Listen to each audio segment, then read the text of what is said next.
Hey folks, it's Mike Young with Noble Warriors back for another episode of what we call Manhood in the Media Spotlight. It's a time when we take a current events article or fairly recent article and just kind of focus in on where we see manhood playing out in this in our current events and our cultural moment.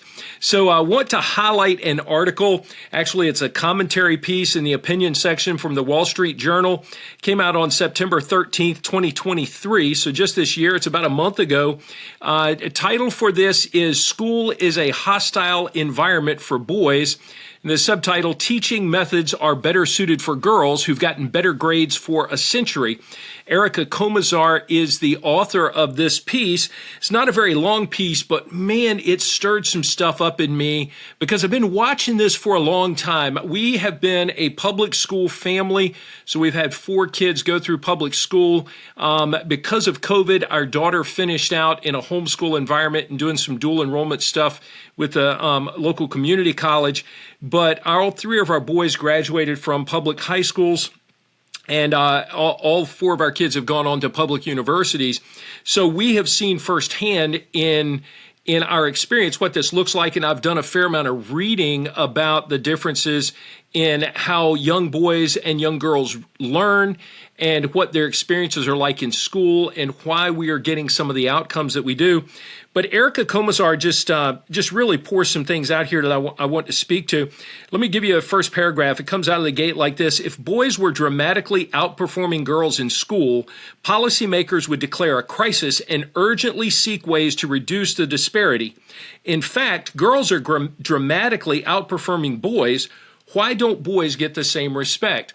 And I don't know if you're in a position to pay attention to that, but I have, like I said, seen this firsthand. As a matter of fact, I was just telling Greg, our producer, that I'm a little bit of a nerd when it comes to paying attention to this because by God's grace, our kids have done fairly well in school. So I've been in a number of honors and awards ceremonies and assemblies at the various schools.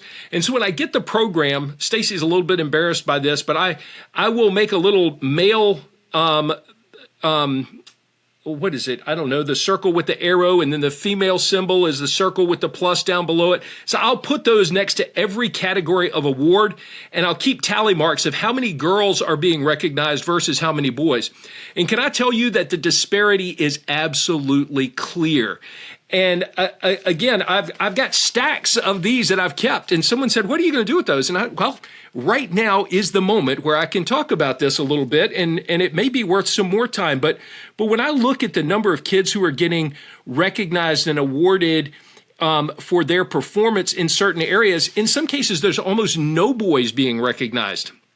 In some cases, you'll go to National Honor Society's events, and like in one case, I've got this here, there were 18 boys inducted into the National Honor Society and 38 girls, twice as many girls as boys. Does that mean that girls are smarter than boys or boys are dumber than girls? I don't know. I'll leave that to you guys to figure that out. But there is a significant disparity here. And if it were this, if the scale were tipped or the meter were moving in this direction, and there were only half as many girls being recognized as boys, then I think we would we would hear some noise about that and we would be doing something. But it's not socially acceptable. It's not culturally inviting to say, hey, the boys are struggling here and they need some help. And are boys struggling because boys inherently can't do this stuff? Well, I think boys are pretty interested in science. I think boys are pretty interested in a lot of the disciplines that we're teaching in school. But what I see, what this commentator calls out and what many others have suggested is that our teaching methodologies don't work as well for boys as they do for girls. As a matter of fact, we've kind of seen a tremendous shift.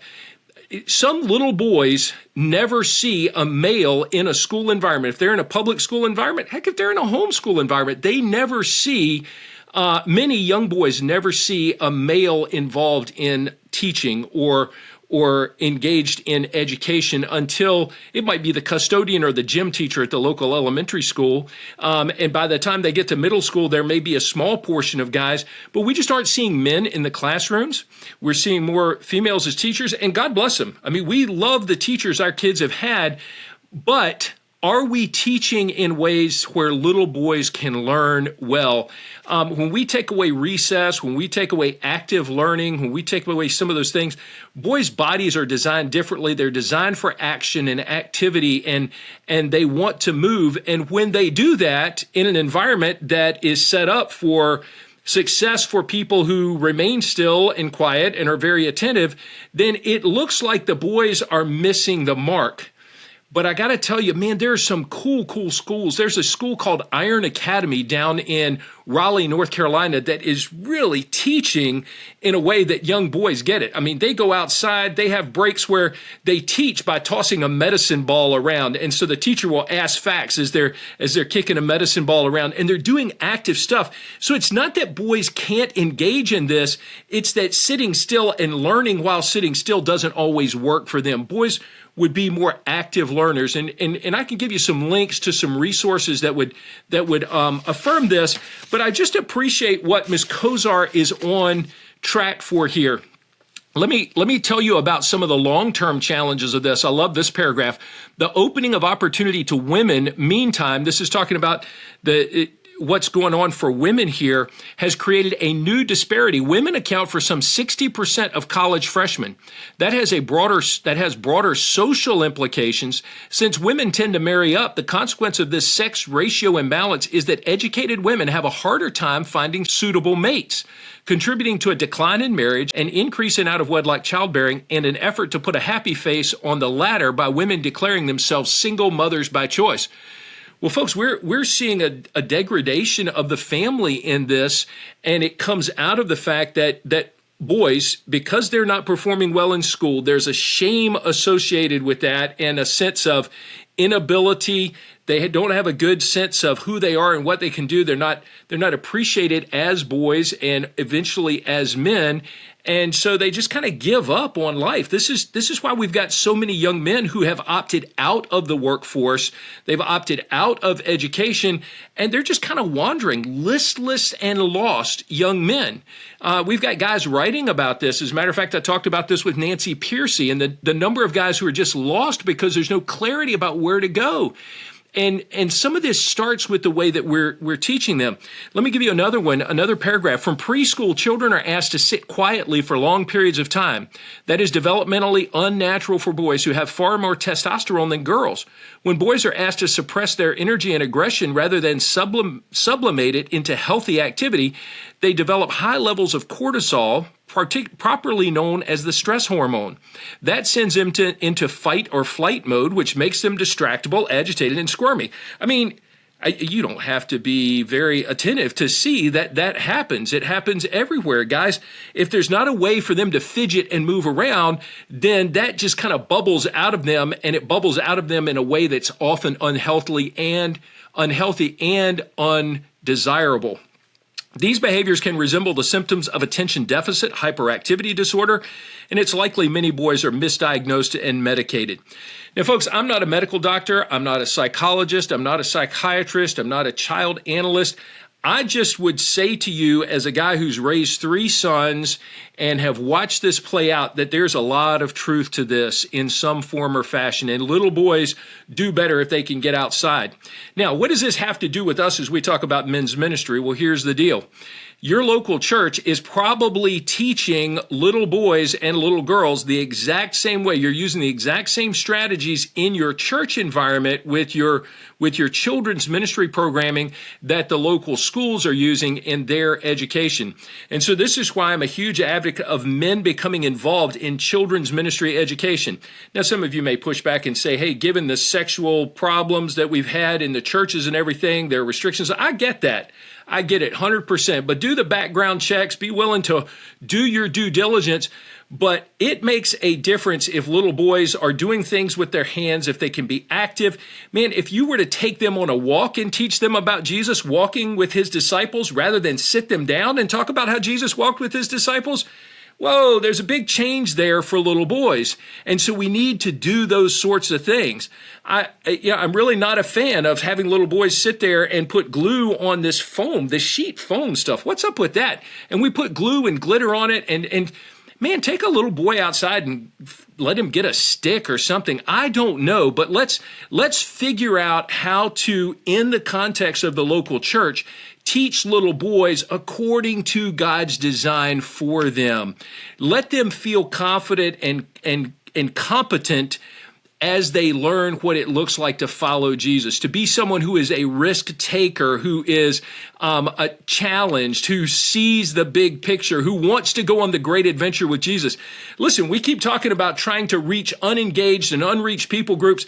They are unreached and unengaged because they're hard to get to, and it's going to take courageous, risk-tolerant individuals to get to them. And if we're not raising up young men who know how to do that and who have that sense of, man, the most amazing thing I could do is be on adventure, on mission with Jesus Christ, then they're going to miss it. But if we keep pushing them down and telling them, hey, the way we learn about Jesus is we sit still in a chair. We sit still in a chair and we listen. Man, I think Jesus, he taught in groups, and he did some of that stuff, but there was activity going on, and there was movement. And so I think we need to lean into that and ask ourselves, how can we do more of this for our little boys in the local church? You know, I read a book one time.